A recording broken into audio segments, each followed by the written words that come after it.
Hour 3 of Overdrive on TSN2, on the app, and on your home speaker. It's brought to you by FanDuel, bringing you everything from the opening line to the final score. I'll have my FanDuel picks of the day coming up at the end of this hour. I did win last night on a technicality, I will say. What happened? I took Hayes' bet from the night before, Vladdy with a hit, Red Sox to win, and just did it again, and Vladdy got a hit, and the Red Sox won. Okay. So I kind of copied his homework. Does Doogie try and get in your ear about what bets to make? Doogie is not. Doogie, our producer, rattled me a little bit before the show, I have to say. Doogie is 22. And puts two kinds of colognes on. Sometimes three. Yeah. So 22 for a rising young broadcast professional, as he clearly is a little young. So this is born in 02. I called my first World Junior in 02. I hosted 7 before that. So much of what I say and refer to, Doogie gives me the blank stare back. Yeah. Like there's a whole lot. Like we talked Oasis the other day. Yeah. He doesn't know Wonderwall? They might as well be Beethoven, I think, to him. Like really? Yeah, I don't think, right, Doogie? Like, does Oasis register for you? Doogie doesn't know Oasis. Does Oasis register? I actually like Oasis. You do? They have some really good tracks. Okay. And you heard about them where? From your parents or? From my parents, from my uncles. From your uncle. This is getting worse. Went to a grad sale. Doogie and I had a little dust up today. What about? What happened? But we had this exact same thing came up. So I hop on the microphone and we say hi before the show. And I thought Doogie said free Frankie. Instead, he said, hey, Frankie. But I said, oh, Doogie, you remember that? Like, do you remember when people were putting that on Twitter, like hashtag free Frankie? And he goes, no, what are you talking about? I said, of course you don't remember that. You were like 14 when that was happening. And then he Googled it. He goes, oh, wow, I had no idea that happened. I'm like, where have you been? That was my entire identity of my career. So Doogie learned something today that he didn't know. It is. I will say this. I'm 59. It was unnerving this year to call a goal by Jorian Donovan at the World Junior when his dad, Sean Donovan, played in the first World Junior I covered in 95. Yeah. So Sean was 19 in that tournament, and now his son is playing games that I'm calling. Who's faster, him or his dad? Sean could really go. He was. I'd be hard to press to believe his son is faster, but I hope Jorian might have better hands. Oh boy, there's the clocks. Yeah, clocks have better hands. Did you play with Sean Donovan? I did, yeah, for a short time. Where? Short time, yeah. I remember. So, Gord, you spent a lot of time with Ray over the years, and I remember I was playing for the Belleville Senators, and Dono was the head of player development. Yeah. Yeah, so he would come work with us. So I'd see him around the rink all the time. And I was living at the hotel at the time because I was on a PTO. I was coming off like my 1,000,000th injury to my knee. And I'd watch Overdrive every day. And Ray's hit would come on at 5 p.m. or 5:05. And all of a sudden, they start talking about Sean Donovan. And I'm like, oh, Dono's at the rink every day. I wonder like if anything interesting will come up here. And then Ray goes, Dono walked into the rink one day, and you'd have to fact check this with Ray. Tried to nickname but I'm pretty himself. sure this is what Ray said. He tried to nickname himself. He gave himself his own nickname, the Storm, and he just started telling guys, just call me the Storm. Yeah. Why? Yeah, something like I don't know. We got to get. I don't know. Ray would know more. But then the next day, Dono's at the rink. We're doing player development stuff. I walk by. I go, "What's up, Storm?" And he looks at me and he does like a double take. He's like, "Who the hell told you about that?" And I was telling him like Ray was talking about it on Overdrive yesterday. He completely outed you, and he was having a good time. You can't nickname yourself. Cannot. You cannot. I mean, so hockey nicknames are not always. I mean, Struddy, Frankie, what was your nickname? I just had Frankie. Up all night thinking of that one, eh, boys? That's pretty. That's pretty much it. Referees didn't know, so they would see my last name, Corrado, and sometimes I'd be skating. You know, the ref likes to give you a heads up, or the linesman like, "Hey, Corey, I'm right behind you." And I'd basically say to some guys, "I'm like, that's not my nickname, man." Struddy, did you have something else besides Struddy? Was there any? Yeah, they used to call me the night train. The night train? The night train. That's a pretty good handle. I'm not like that. That's I used to have pretty good times at night. Noodles would encourage me to go out, and I would just tag along. Just twist your arm, yeah. I was unwilling participant in the evening activities. But that was, it's a pretty good handle. Yeah, that's a good handle. Let's bring in Ryan Dinwiddie, the head coach of the Toronto Argonauts, who we won't ask about your nicknames, Ryan, who's got a big weekend to prepare for. The Labor Day weekend is upon us in the Canadian Football League, and the Argos, of course, will play the Hamilton Ticats on Monday. Ryan, lots to talk about, but thanks for joining us. Chad Kelly returned last week. What was your assessment of his play? Yeah, I thought he played well. I mean, there's a lot we wish we had back, but that's, we kind of knew that going into it, right? And no training camp, just 2 days of practice. It's tough. He hadn't thrown one of those receivers for 9 weeks, so we knew we were going to have some ups and downs. But for the most part, I thought his skill set and strength, we pushed the ball down the field, add another element to our offense we've been lacking. How do you think your team did in his absence? I thought, I wanted to go 6-3. That's kind of what I penciled in training camp when I found out he was going to be, gone for 9 games. And that was kind of wishful thinking as well, right? I mean, we playing with a backup quarterback. It's very new to this league, and with not a lot of experience. I know Cam played well for us last year at times, and then at times this year too. So, we wanted to be at least near 500 as we could, and give us a chance on these back 9 games. When you look back at last year, the team was so dominant for so long. It felt like there were a number of games where it almost felt like there was nothing on the line. And then, you have something on the line against Montreal, and, we all know how that game went. Like, do you feel like there's a different feel around the team this year where, the games seem to mean a little bit more and it's not just, free sailing into the playoffs? Yeah, no kidding. They were kind of in the same situation Montreal is now, clinched, really early. Trying to keep guys healthy at the end when you already got a first-round bye wrapped up. You're trying to, keep guys fresh, keep healthy, get the work we need to. But there's no, right answer. I thought we kept the guys healthy, didn't play the way we need to in these final. And that happens when you got time off. Sometimes it's better to not have the bye, and just get right into it. So, the performance we had in the Eastern Final really stings. But a lot of those guys that are on the team are gone. It's really a new locker room, so we're fighting uphill right now. I mean, we're right in the middle of the thick of it as far as record-wise, but, we're going to be a playoff team. I told our guys that. I really trust that we're going to win a few more football games, that we need to get there. But we just got to, keep getting better each day. So, we're far away from the finish line. We got 8 weeks to be playing our best football going to the playoffs. Ryan, heading to Labor Day here, how much do you have to, as a coach, manage the energy, that your team is going to build up towards it and in that game? Yeah, no doubt. You talk about it. The crowd's going to be electric. It's just a great 3-day weekend for the country, and we look forward to playing those games. So it's going to be watched on TV. A lot of people in Ontario are going to be pulling either way. It's great for the province, right? It's great for the country. So we look forward to it. But, yeah, the crowd noise is going to be there. I already told them, expect to sell out. I think they're like 100 tickets away. Last time I checked, it'll be a sellout now. So, we got to start fast and take the crowd out of it. Last time we went down there, we had a block punt right away on our own 20-yard line. We didn't start the game like we needed to. I thought we fought back at the end, but it was a game we probably should have won. But, yeah, you learn from those moments, and we got to find a way to get better on Monday.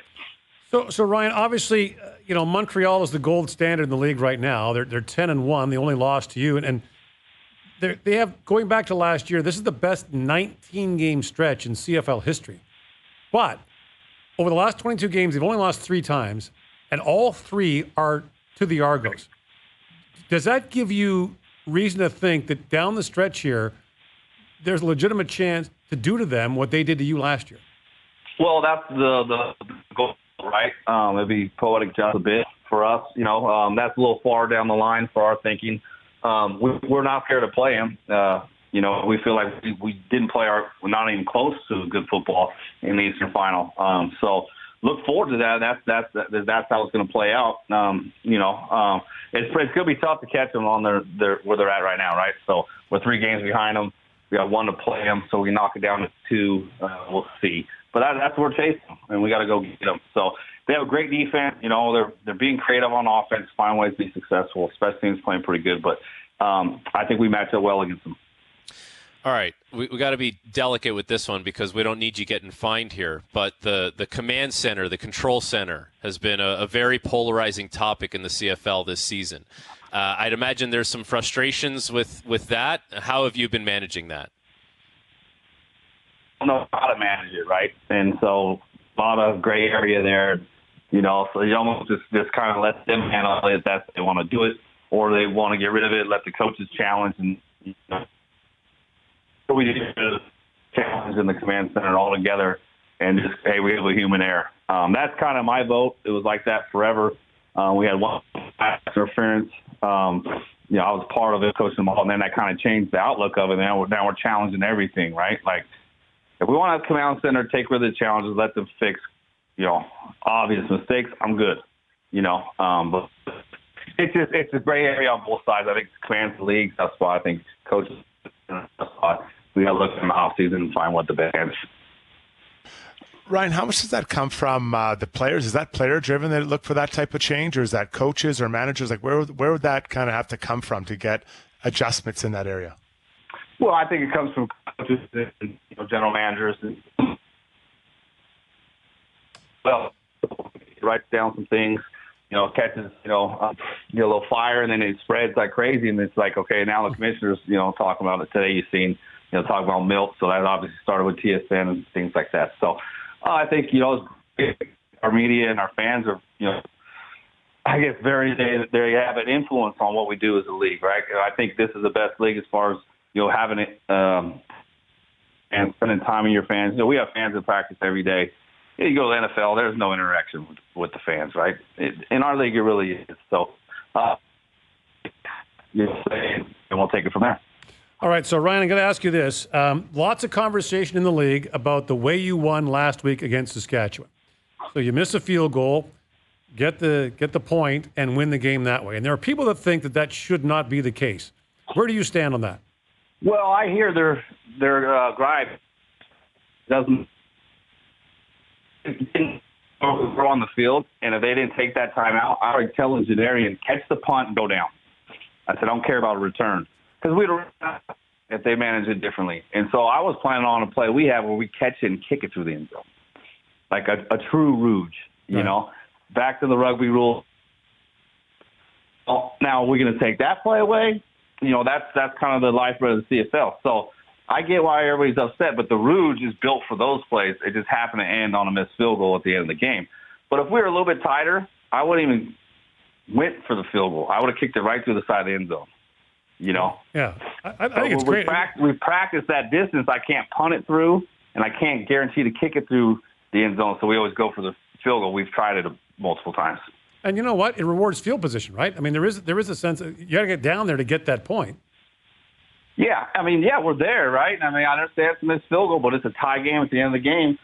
There's been plenty of exciting games in our CFL over the history with the game tied and guys finding ways to get a single point. We want to take that out, that's fine.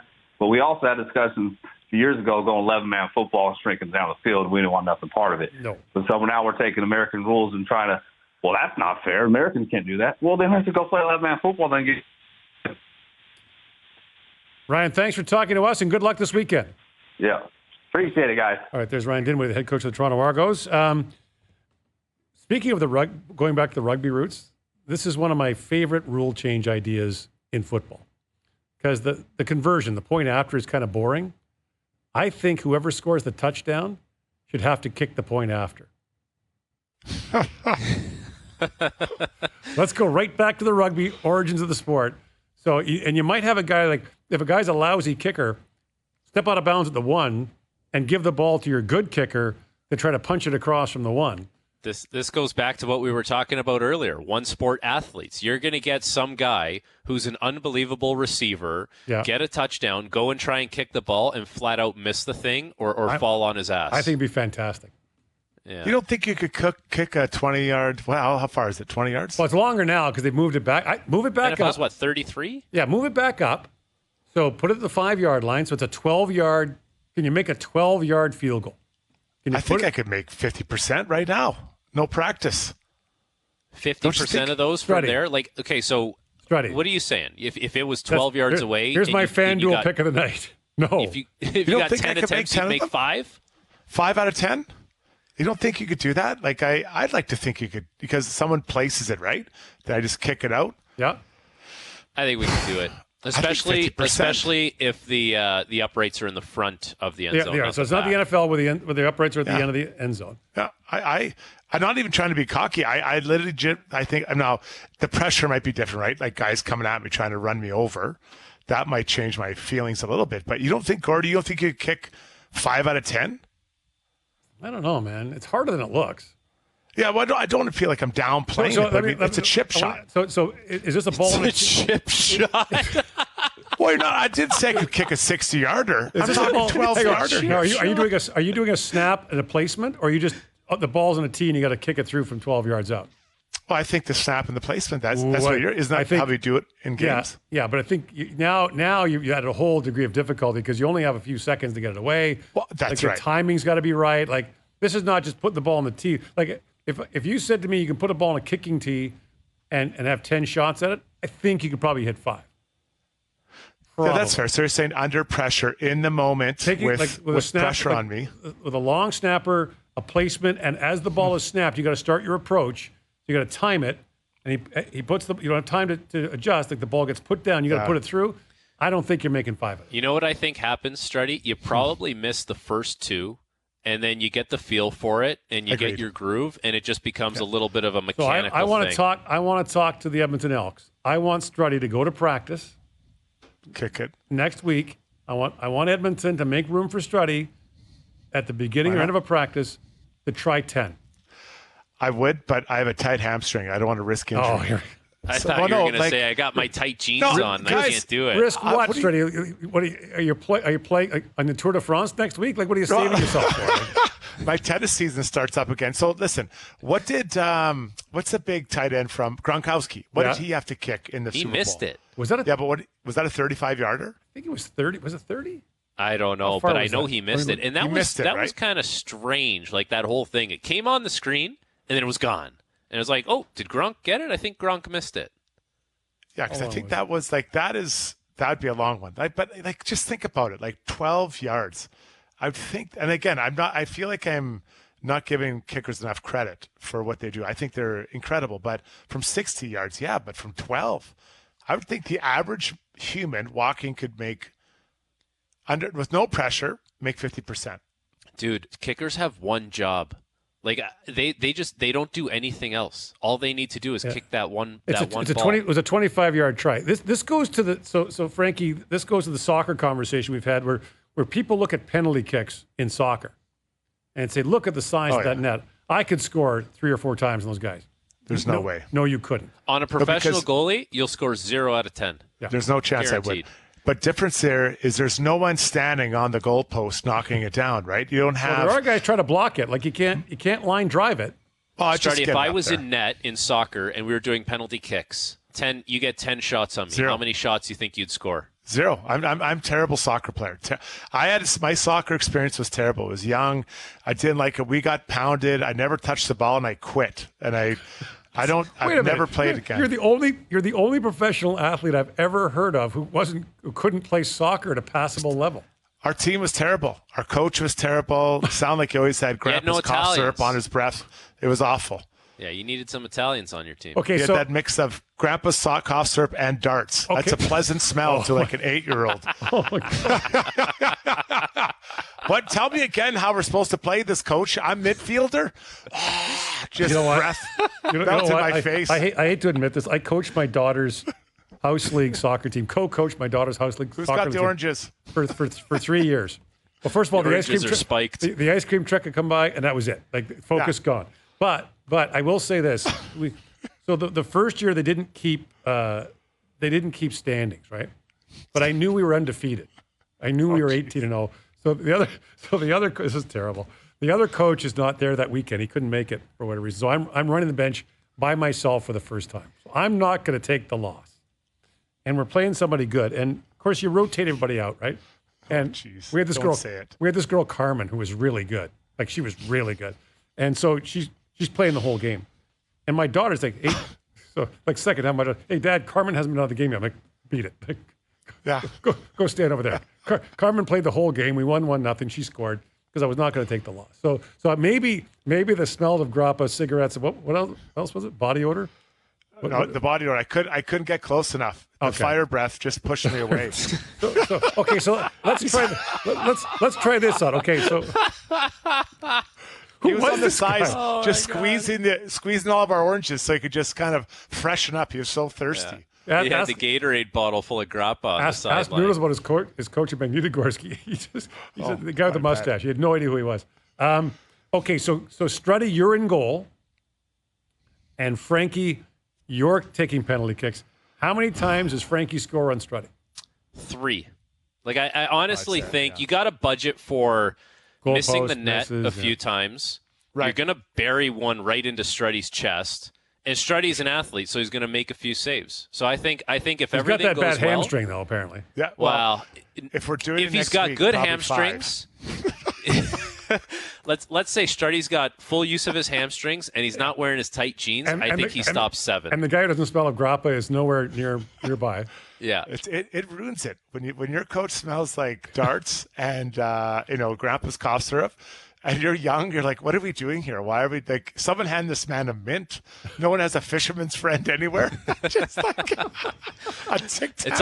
It's also troubling that the games were probably at like 9 a.m. on a Saturday. And he's probably still working it off. No one has a urinal cake or anything. Just let this guy suck on something.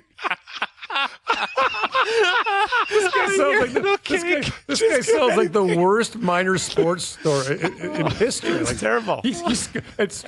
He scarred you, right? You hate soccer because of it. No, I love watching soccer now, but I never played. I remember I walked off. Our team was Thorncliffe. We had orange jerseys. Everyone else had jerseys and shorts. We only had jerseys, and I don't think the jerseys the orange was different color on every kid, and the other team they are all matching. They were just tank. It was awful. Like I don't think my parents even bought me shoes. I think I was playing in like flip flops, and it was crazy. Like when I say I had a bad experience, it was awful. So now when I coach my kids, I make sure the kids have the best experience. I always have fisherman's friends. Like it's like I pop them all the time. I want the freshest breath. Ooh, your breath is minty, coach. Yes, it is. You go Doogie, you throw a little cologne on just to make sure no BO's seeping through. No. I want the rest to come talk to me. I don't want them to be chased away by Doogie's Axe body spray. This is an insight into minors. This is in Edmonton, was it, Struddy? Edmonton, yeah. Thorncliffe community. And we were good at hockey. I got to say, like, our Argonauts teams did not have those issues. We in Edmonton, we did have a minor hockey coach, Mr. Pruden, who was a bus driver, who referred to us as 11-year-olds as men. Oh, men. When you got the other guy down, you got to step on his throat. We're like, we're 11. Like, I don't step on people's throats. I'm 11. Like, and I'm not a man. Like, I don't know. Like, that's flattering. Yeah, it's flattering. You think men, Come on, men. Like, we're not men. We're 11. Like, he's training you. Yeah. You were boys in training. That's all. Yeah, it was not a good thing. I remember. So I played minor hockey against John Cordick. Oh boy. Oh, tough. Yeah, that was guy. He had the mustache when he was like 13. Yeah, he probably born with it. Like it was like he was a frightening. The late Johnny Cordick, who was actually you know what, Johnny was a wonderful guy. Mm-hmm. He was a nice, like away from the rink, nice. He was a man. And the other guy that he played with was a guy named Glenn Kulka. I don't know if you remember him, but Glenn Kulka played in the CFL, and then became a professional wrestler. That's a great name. Glenn Strudwick, you're not being a wrestler, Kulka, right? Get it right. Kulka and Ken Danico played together on the same team. Oh, the mayor of New Jersey. Kenny Danico broke my collarbone in Bantam. Oh, that's a terrible injury. He still lords that over me that he busted my collarbone. With a pass or a hit? What did he do?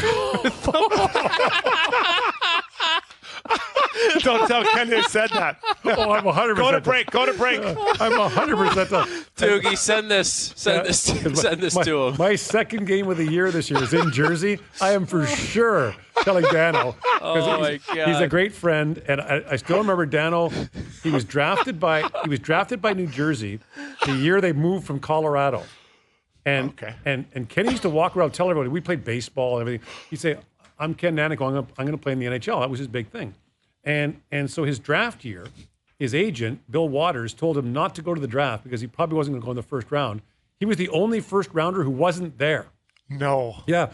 And so the GM of the Devils, I think it was Max McNabb at the time, called him and said, "Hey, Ken, we just drafted you in the first round. We look forward to seeing you in New Jersey." And Ken said, "Where's that?" And the whole summary was like, "I get the hockey news. Like, New Jersey doesn't have a team. Like, what's going on here?" And then the other part of it was the famous Mickey Mouse game in Edmonton, where the Oilers beat the Devils like 13-4, and Gretzky called them a Mickey Mouse organization afterwards because Ron Lowe, his buddy, his former teammate, was in goal for New Jersey. Dano was a healthy scratch for that game.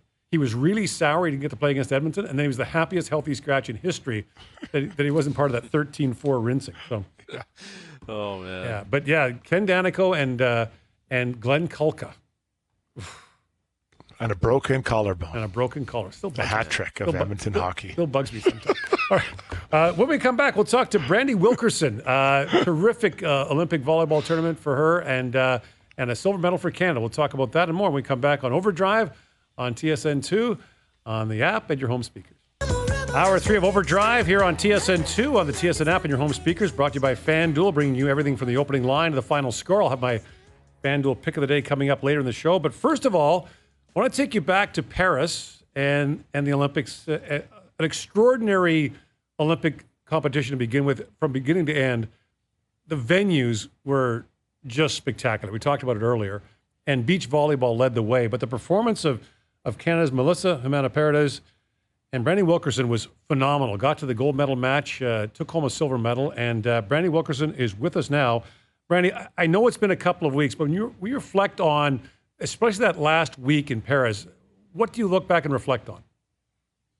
Wow. I mean, definitely the historic event that it was and the opportunity we had to play under the Eiffel Tower, but definitely just the grit and the grind that needed to happen for our team to overcome some of the initial challenges that we had and to really make our country proud on the finals and feel the abundance of support and love and energy and momentum for our sport to grow, because it's a beautiful game.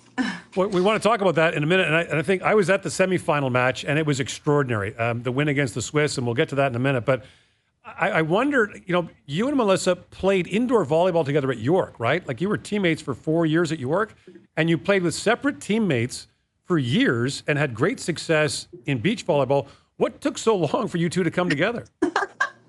Yeah, I mean, I think with everything, timing is the key. And so there was some maturity, there was just experiences and just a lot of lessons that we learned on our own as women and as players that I think made our partnership 18 months before the Olympics the time it needed to be. I mean, it worked out for us. So we're very proud of our results. And we're definitely grateful for all of the experiences we had with our previous partners to get us to that point. But I think it just needed to be at this time and not any other time 10 years ago. You talked a little bit about the venue, and, everyone's sharing pictures and videos and how cool that was with the Eiffel Tower in the back, and the camera, was in the perfect spot. How was that for you? Like, did you ever catch yourself kind of looking around, or were you able to kind of just stay, locked in and stay in the moment there and not, look at the Eiffel Tower from time to time? I definitely, once the whistle blew, I was locked in, but every single moment outside of that was such a great reminder of just how proud we could be beyond results. And as athletes, you're just so result oriented. You just want to perform, like that's all you care about. But having the Eiffel Tower there is just to remind what the Olympic Games is all about, what this whole journey was for, what it means to be an athlete, to be an ambassador, to represent your country. So I absolutely loved having the Eiffel Tower there to, make us pause and really appreciate the moment. Brandie, you mentioned the Eiffel Tower. You got your silver medal on. Can you hold up a little bit for us to see it? There's a piece of the Eiffel. There's a piece of the Eiffel Tower in it. Is that right? Is that? That's right. This bit right here. It's the piece of the Eiffel Tower, which is amazing, and then the back side they snuck in a little bit of an engraving of the Eiffel Tower as well. So it's really special. And how many people have you shown that to so far? How many hundreds? I keep forgetting to bring it to show people because I forget they don't want to see me. They want to see the medal. But definitely everyone's been really excited to hold it. Everyone's been very surprised by how heavy it is. which is great. Great problem to have. Well, I mentioned your semifinal match against Switzerland. It was unbelievable. The atmosphere was great, and it was just, the emotion was incredible. But for you to beat Switzerland, you were born there. Your mom's a great Swiss athlete. What was that like for you? It's funny, my mom and I talked about it a bit, and she only had like 1 second where she's like, oh, it's Switzerland, but she was all in on Canada. And so was I, obviously. I'm so proud to represent Canada. Well, this is where we grew up. They've given us so many opportunities. There's so many amazing memories growing up, so much friends and culture. So bittersweet, obviously. That's where my family's from, but I'm wearing the Canadian flag, so that's all we're concerned about. So I was out biking the other day down by Ashbridges Bay in Toronto, down by the beach, and the beach volleyball courts there are packed. And one of the things I noticed was a lot of kids, like a lot of, young kids, teenagers playing beach volleyball. And it's funny because I remember when beach volleyball started in '96 in Atlanta, and people were like, well, why is this an Olympic sport? I mean, it's only Americans play it. Like, who's going to care?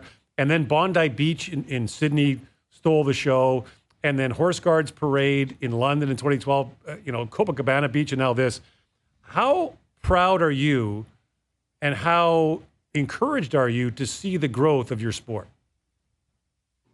It truly is what I'm most proud of coming out of these games, is how many people have really fallen in love with the sport, and how the community has grown beyond the people who already play it, which holds really close to my heart because I was not one of those people that were in the volleyball community growing up, and I started extremely late.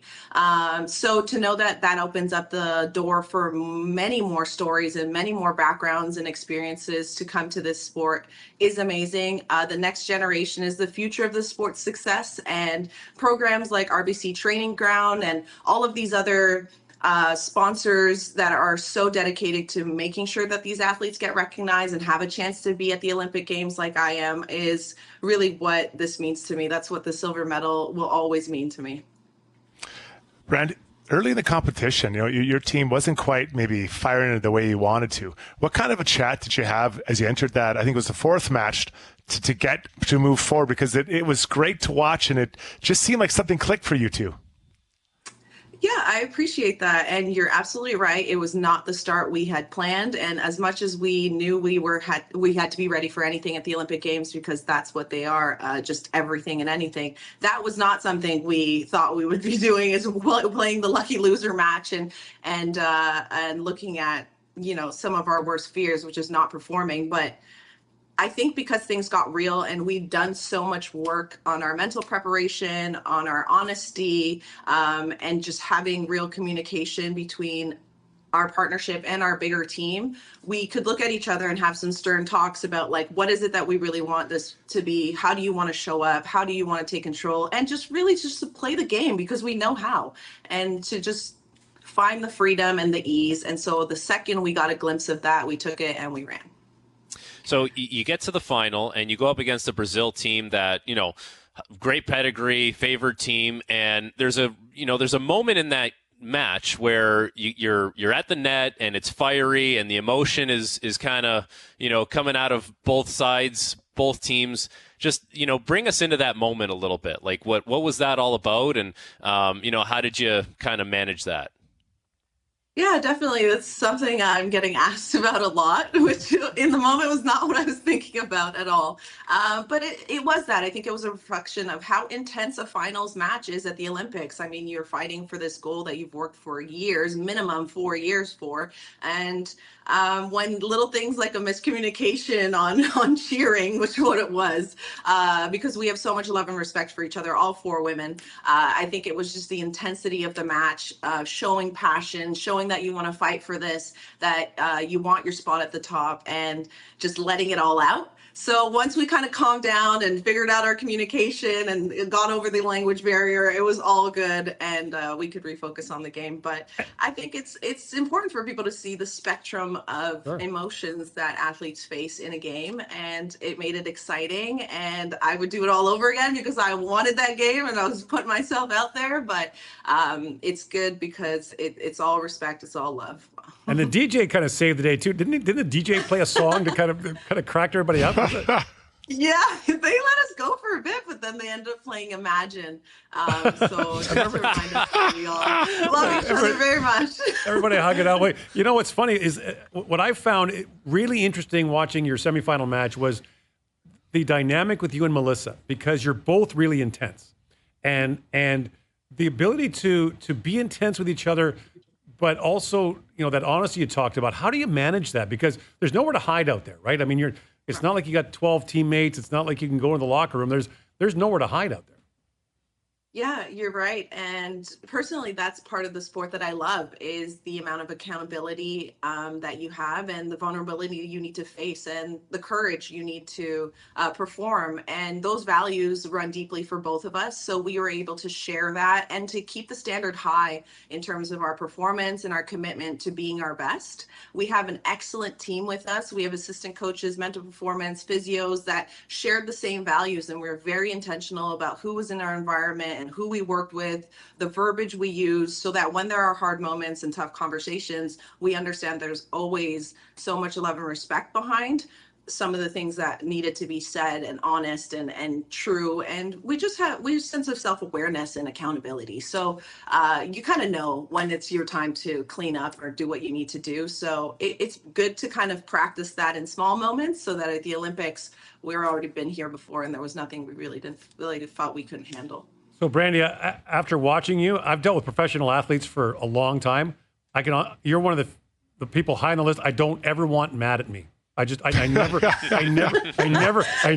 That's a compliment. No, it's a high compliment. I never want you mad at me. So I'll try to keep this on the rails. Tell us about the RBC Training Ground program. You mentioned it earlier, and about the next generation. Yes, absolutely. I'm so proud to be part of the RBC program and to see the next generation. I'm the eldest of 3 siblings, so the next generation is so important to me. That's my inspiration, to see children who are like me, biracial, and to see different heritages and stories. I grew up as an immigrant from low-income neighborhoods, and so you just need the opportunity. You just need one person to maybe believe in you or open that door so that you have the chance to shine like you can. And RBC Training Ground is definitely one of those avenues. Okay, so we're talking about the next generation, but you're still a young person. LA, 2028. I mean, beach volleyball in LA. Come on, it's like the birthplace. It's like the Athens of the Olympics. Are you coming back? I mean, yes, obviously. Come on, you sold it to me already. But yeah, I think Mel and I are just getting started, and so we're ready to take it all in LA. Before we go, do you have a sense, being back home now, just how big your performance was back here? I mean, obviously you're focused in Paris on your thing and everything else. There's lots of Canadian fans in the stands at the matches I was at, but do you have a sense now of just how big it was back here?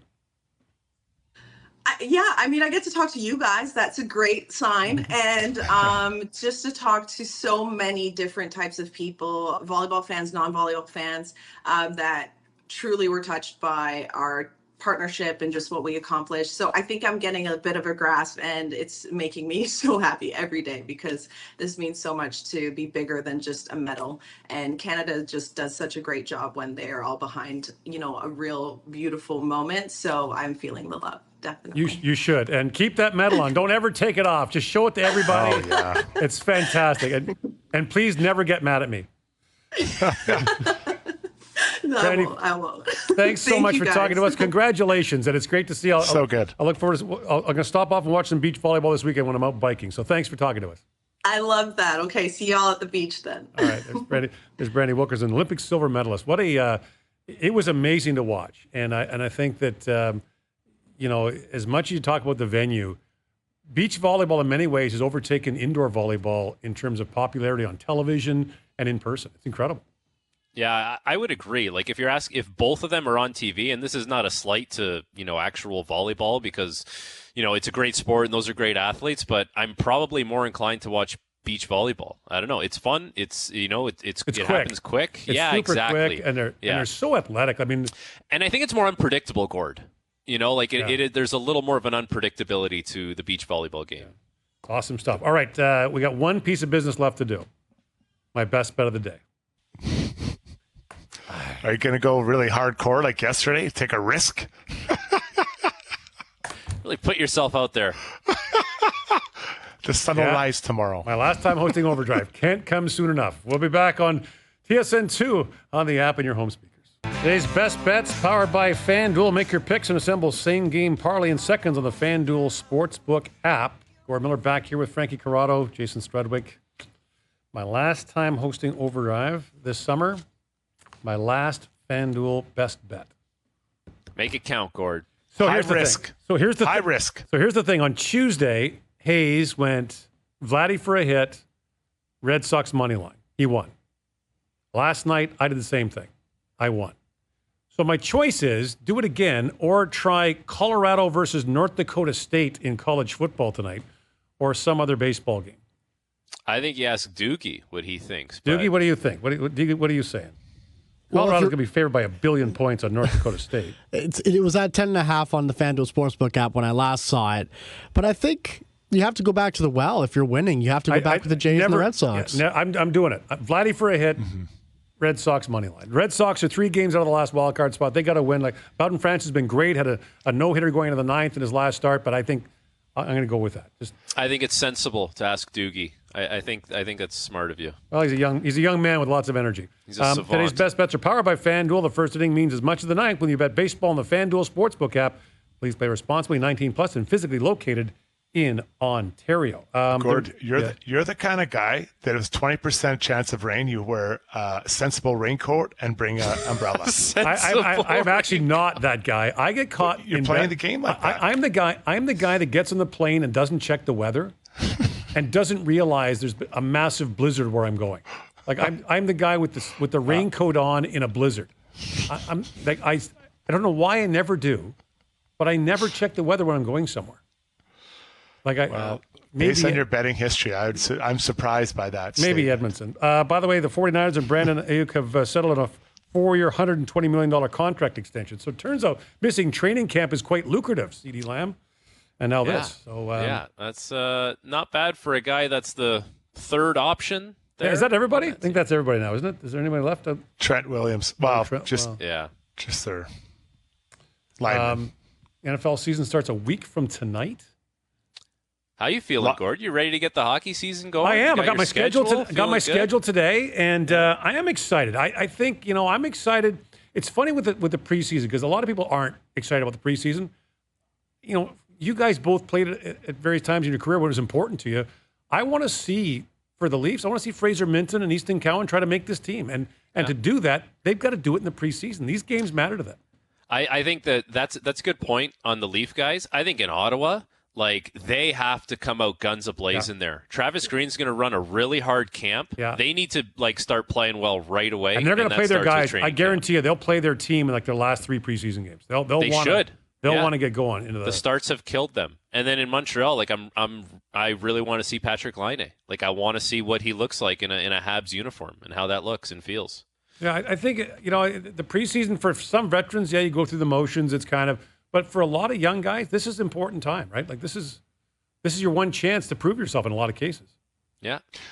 Well, yeah, and if you get an opportunity, you got to show it, especially if you're not a first rounder, right? You got to show what you can do. Right. You might have one game and try to show, whatever it is you do, try to have a moment, right? That moment doesn't have to be a goal, but it can be a hit, a block shot, a back check, just anything. So someone's like, oh man, who is that? We gotta look at this guy. Well, so I got to think, you guys can speak to this. I got to think the first time you put on an NHL uniform is probably in a preseason game, right?